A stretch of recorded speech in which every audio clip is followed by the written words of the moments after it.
Welcome to this little video clip, which I hope will demonstrate how to make the folded gift boxes. You should have everything you need in your pack, apart from the equipment. So you'd need a ruler, a pencil, a pair of scissors, maybe some glue, or some double-sided tape, whatever you've got at hand, but that's not essential. And then you'll see how these can be made. This is the medium-sized one that you'll be making, and then there's 3 smaller ones. Most of this video is now going to be, you'll hear it and you'll see it, but you won't see me. It'll be a bit like a disembodied voice, but I hope the instructions are clear and that it helps you this evening. Okay, so now we're ready to begin, and I've got my materials, my paper, and my equipment, a ruler, scissors, pencil, and possibly a glue stick, or I've got a few glue dots that you might like at the end. So we're going to start by making, we're going to do the base of one of your boxes because it will show up more easily on the camera. And the first thing we're going to do is draw a line from corner to corner. And you can do this in pencil. I'm going to use a felt tip pen to do this because it again will show up, and I think you'll see more easily what we're doing. So just draw your line from corner to corner, and it centralizes everything for you and helps you to line things up more easily. Okay, so we don't need that anymore. So now we're going to start the folding. So you take one corner and you fold it into the center. Okay, so we're going to make a nice crease each way. If you start at the middle and crease out, that gives you a nice fold, and it gives you a nice tight fold for your box at the end.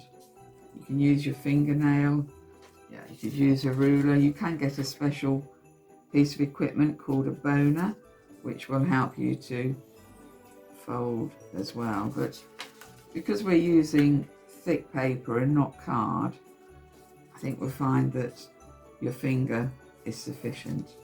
So I folded all 4 corners into the middle. My next fold is I'm going to take one corner and fold it across to the fold I've just made. If I put a little mark along that fold, you'll see there's a cross there, and I'm going to take one corner and fold it across to there, and I do that again on all 4 sides, making sure you get a good crease, hold it firmly and crease from the middle out to the end, and you begin to see we're getting lots of different shapes and squares and rectangles appearing on our folds. So it's each one across, folding it out. Right. And the final one, again, if I mark it, we're just going to fold the corner to the first fold that we made. Right, so that's on this side. You obviously don't need to mark them yourself, you'll see more easily. But I think for the sake of the camera, it just shows what we're doing. So I do that on all 4 sides. Good sharp folds. You see how I hold it in position with one hand as I make the fold with the other. Okay, you'll see there you've got lots of folds. Here's one in good Blue Peter style I did earlier, and you'll see I've marked them all on. You don't need to do that, but it's just so I could show you what it will look like. This one in the middle, which has got no folds going across it, is going to be the top or the bottom of your box, and the rest become the sides and the parts that we need to fold in. to make our box. We now come to the cutting, and we're going to cut from this corner into the corner of your square. Again, I'll mark it so it's from the edge there, and we're going to cut into that corner, and we're going to do that on these two sides, and then we're going to do it on the two opposites, cutting in to there. Not from these, otherwise you'll have bits will fall away and your box might have a hole in it. Okay. So I'm going to cut from this one, cutting into the middle,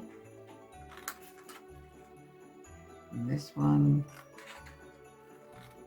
okay, and then turn it round. So remember to do opposites. You don't want to actually cut any part of the box away. And then we have our, so I've got two thin pieces and two more like triangles on there. And these are the bits I'm going to start with. All right, these are going to make the side. So using the folds you've got, you go in one, in twice, and then stand it up and fold those sides in. Do that on the opposite side, and you begin to see how the shape of your box is coming. Right. So there you've got the base. So we just, now these will come up, they hold it in place, fold them down. So they go up, they go over, and then they go into the bottom. Okay. And if you do need any glue, it will be on these bottom parts, these little triangle points. If you want to, if they're moving a little bit, just put a little bit of glue over them and hold them in place. And that will make the base of your box. There you have your completed box. So all that's left now for you to do is to decorate them. There's plenty of things in your little bag of different sticky back things, some little jewels which will need a drop of glue on the back to give you some ideas of decorating, but there's no right or wrong way of doing this. If you've got some bits of felt at home, you could cut some shapes. There's a very simple Christmas tree with some stars, or you could use some of those jewels to look like baubles on it. Here's one made to make it look like a gift tag with a piece of brown paper or brown card, just with some decoration on. Christmas stocking, or if you've got in it somebody's, you know who it's going to, you could get some ribbon and just wrap it round, make it look like a parcel in different colours. There's a variety. Use felt tip pens or paints or anything you've got to make them look very Christmassy and festive. It's also possible to make these boxes using Christmas cards. You'd need a square of about 15 centimetres. It's probably the smallest, but then you can make them into a box which is already decorated for you, and you have no need to do your own decoration. If they're made out of Christmas card, you'll find it's not quite so easy to fold. The card being a bit thicker, you really have to get a good fold on it, but that's something else you can do. Size wise, depending on what size paper you've got, here we have a variety of sizes here that you can make. So if you've got a parcel that's not a very easy shape to wrap, make a little box for it. All sorts of ideas that you can use. So I hope you enjoy doing them. I find it's a very satisfying craft to do without needing too much equipment. And so it just leaves me to say, wish you a very happy Christmas. And if you do have some success with these and want to take some photographs, we'd love to receive them, and we can put them on the Facebook page to show how this year's craft event has taken place. Thank you for joining us, and I say a very happy Christmas to you and your family.